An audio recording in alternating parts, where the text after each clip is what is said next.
Welcome to Fine Art Diary.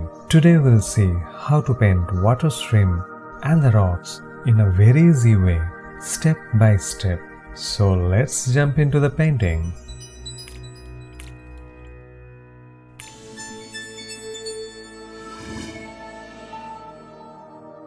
I'm going to use this 16 by 12 9-ounce canvas board.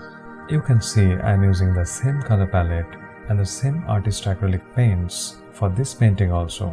If you are interested to know about this color palette, you can check out the last videos and the links are given in the description. So let's get started. For this painting, I will start with titanium white and mix a little bit of cat yellow medium. Let's start the painting. Somewhere over here, this will be the light source of this painting.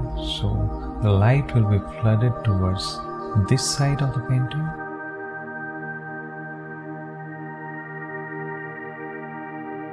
Now taking blues, also yellows, and a touch of raw sienna. A little more yellows, and you can see I am getting a kind of green color. I am trying to blend these two colors. So this will be the tree side of the painting. At the base I am already giving green color, but not too much intense. You can see I got the light source of this painting, adding more blue and making the paint a little bit dark, also a little bit yellow ochre, and I'm going to paint the rest of the painting, and this is going to be the base layer.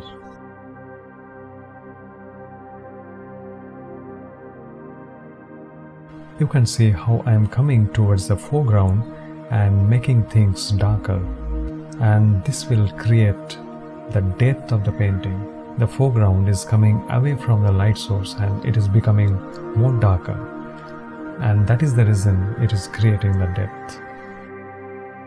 Now we are going to do the blocking of some stones in the foreground, and in the foreground it will be darker, and gradually how it is going back it will be more lighter and lighter. So let's do the blocking, and for this I have mixed ultramarine blue, raw umber, yellow ochre and a touch of titanium white, and how gradually I will go behind, it will be more lighter, and I will add a little bit either yellow ochre or a little bit cad yellow medium to make it a little more chromatic. Now let's make the video a little faster.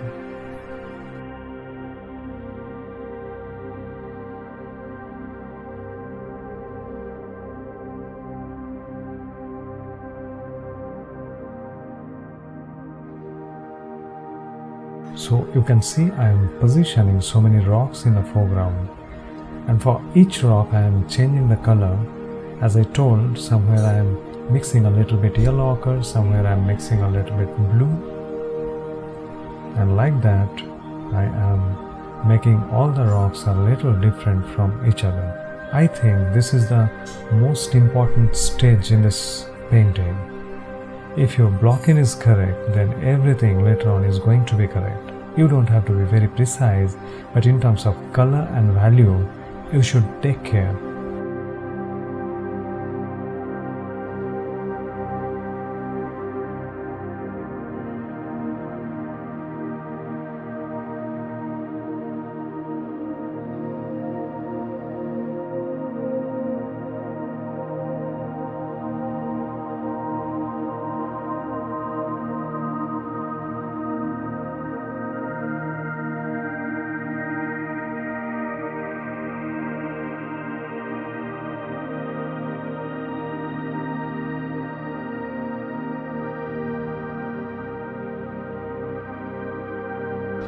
Blocking is a very spontaneous process. You don't have to think too much about the detailing of the object, but you are positioning the objects in terms of the composition. Through blocking, you can get the essence of the painting. You can assume how the painting is going to look like at its final stage.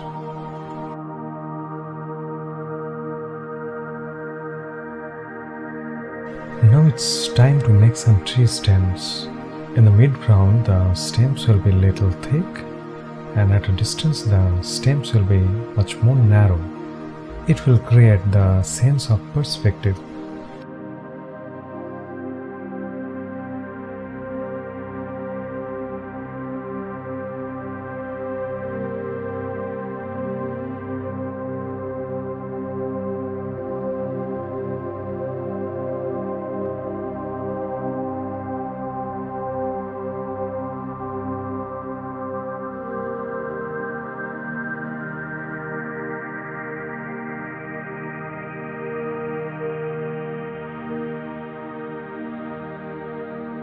Now I have started making some green leaves for the trees. The light is coming from left to right, and that is the reason the left hand side leaves will be much more dull and the right hand side leaves will be much more chromatic and fresh because it is getting some direct light. I am giving some very quick and spontaneous brush strokes for the leaves and not thinking about too much. You can see I am not thinking about the individual leaves but the entire mass, because still the blocking is going on.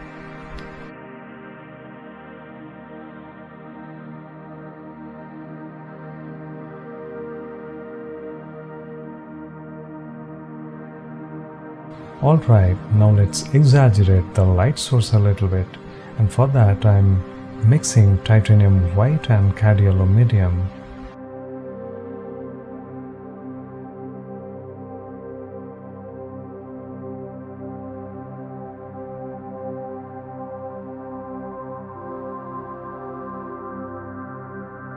Now let's go to the individual stones, and I will try to create the planes to give it a three-dimensional shape. So first of all, I am going to create the bottom plane of the stone against the light, and definitely it is going to be dark. Now adding a little bit raw sienna to it. Now making a bright grey color. You can see it is quite cool because it is not getting the direct light but getting the indirect light. I'm also mixing a little bit crimson lake to show another plane towards the right. And now you can see the stone is having a three-dimensional volume. So like this, I will go to each and every rock and will define the planes. So the bottom plane, the top plane, and if necessary, one or two more planes I am going to create.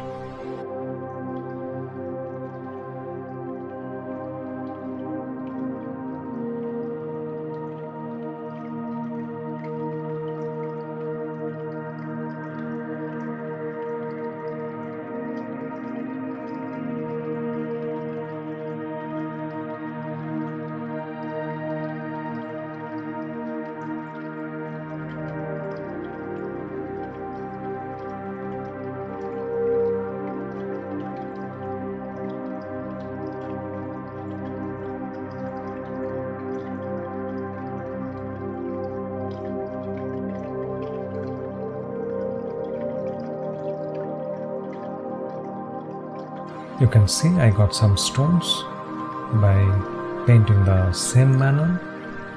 First putting the dark for the bottom plane, and then by taking a brighter color I'm painting the top plane and I'm getting the volume of the stone.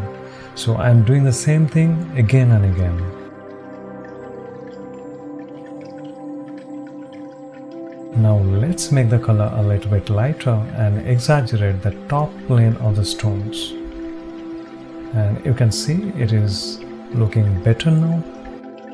Let's make a couple of more stones. At the same time, I am going to exaggerate the darks and the highlights. I am actually working with two brushes simultaneously.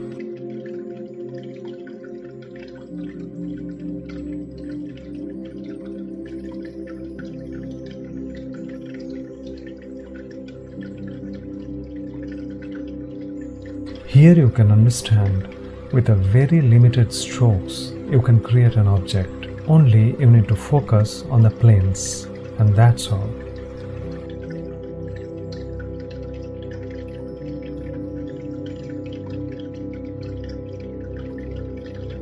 Alright, in the same manner, I have filled up the space with smaller rocks. Now it's time to make the trees. So first of all, I am creating the darks. And you can see how I am exaggerating the stones against the dark, and in a very random manner I am creating the trees.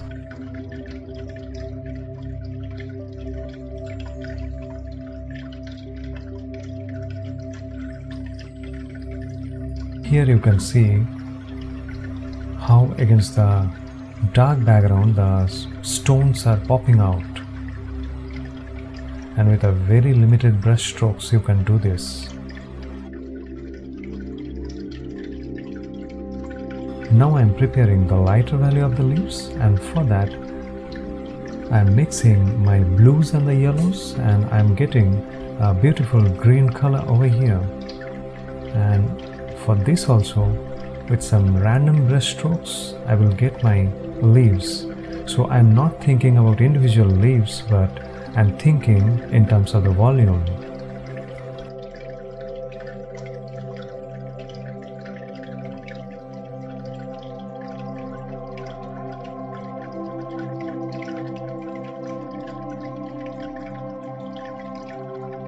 Alright, now I am giving the hints of some tree trunks, and you can see as I am going far from the camera, the color is becoming dull and lighter.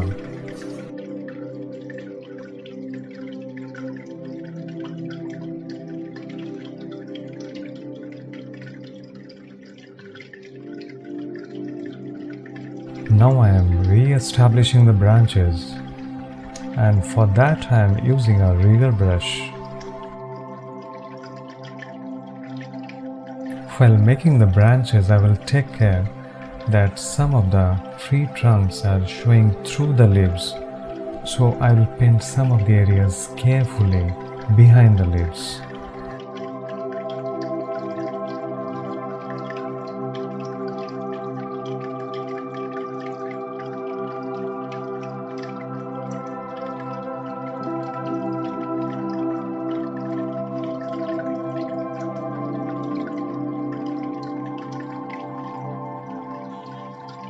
Coming back to our trees, and I am mixing two colors, one is cool and one is warm, and you can see I am not mixing a green color but a blue and yellow, and automatically visually from a distance it will look green, and what basically the impressionistic artists have done.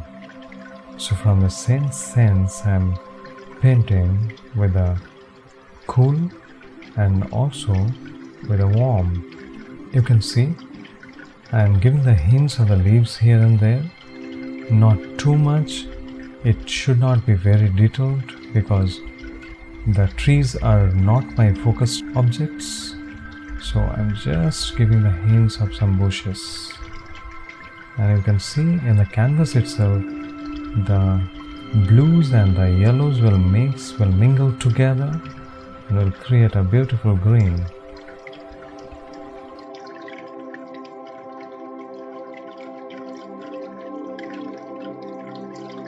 Now just giving the touch of the sunlight here and there,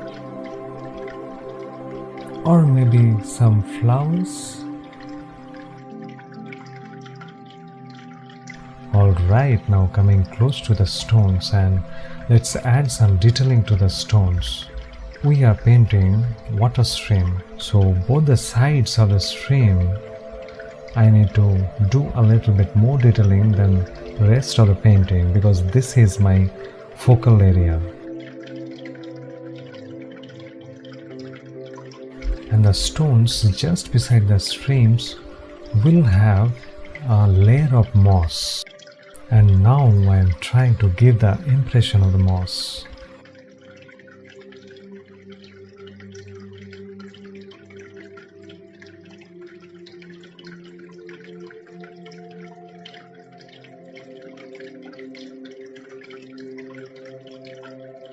Alright, let's move to the other stones, and I'm doing the same thing. Here, if you have noticed, previously I made the stones only by 3 or 4 planes. Now what I'm doing is I'm dividing those planes into 2 or 3 more planes, and that is becoming the detailing.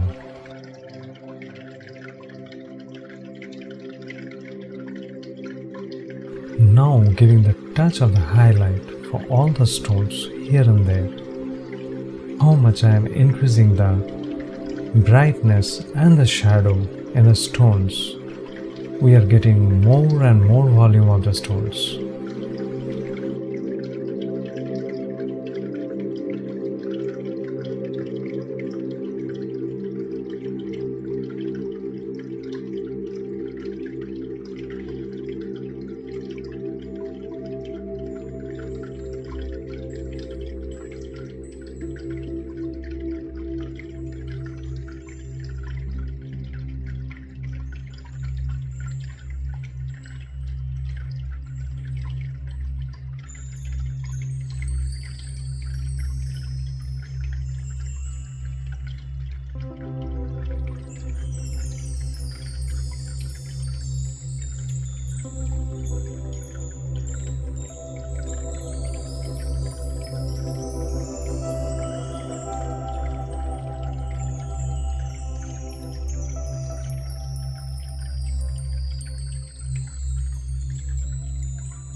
Alright, now let's do the same thing on this side.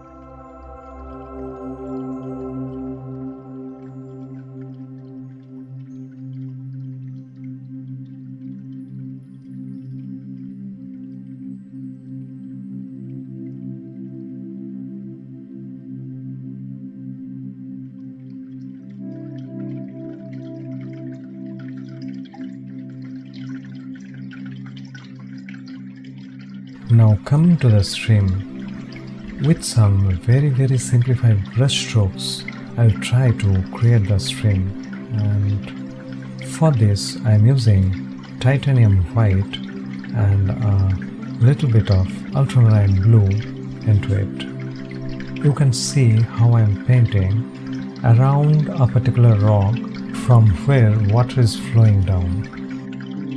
The best way to paint this area will be wherever the water is falling down, you should give vertical strokes, and wherever the water is being accumulated, you should give horizontal stroke, and definitely it will create the impression of the flowing water. In this case, I am following the same.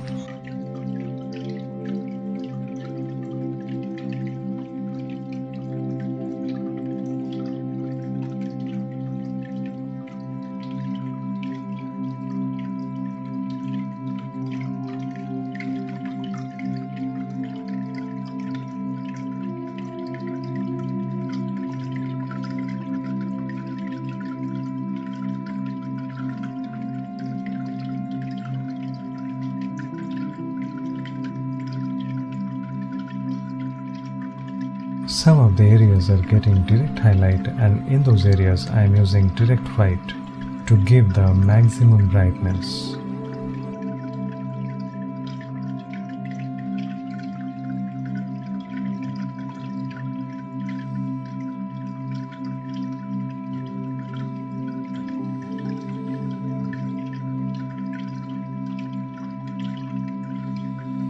Now it's time for the tiny detailing.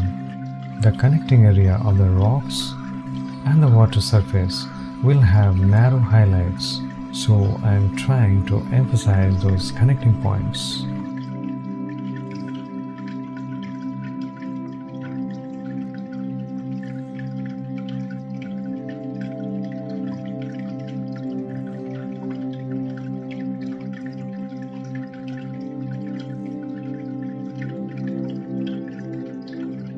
Alright, now coming to the upper part of the stream, and I'm going to do the same.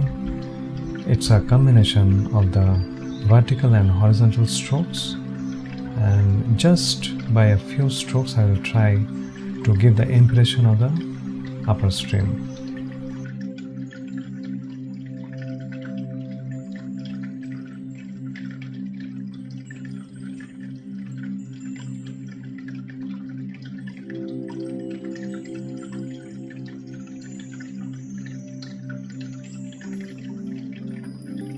Alright, our painting is ready to hang.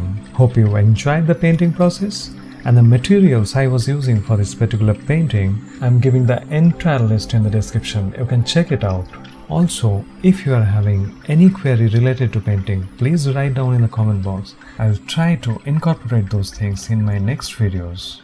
So don't forget to subscribe the channel for the future videos, and thank you very much for watching.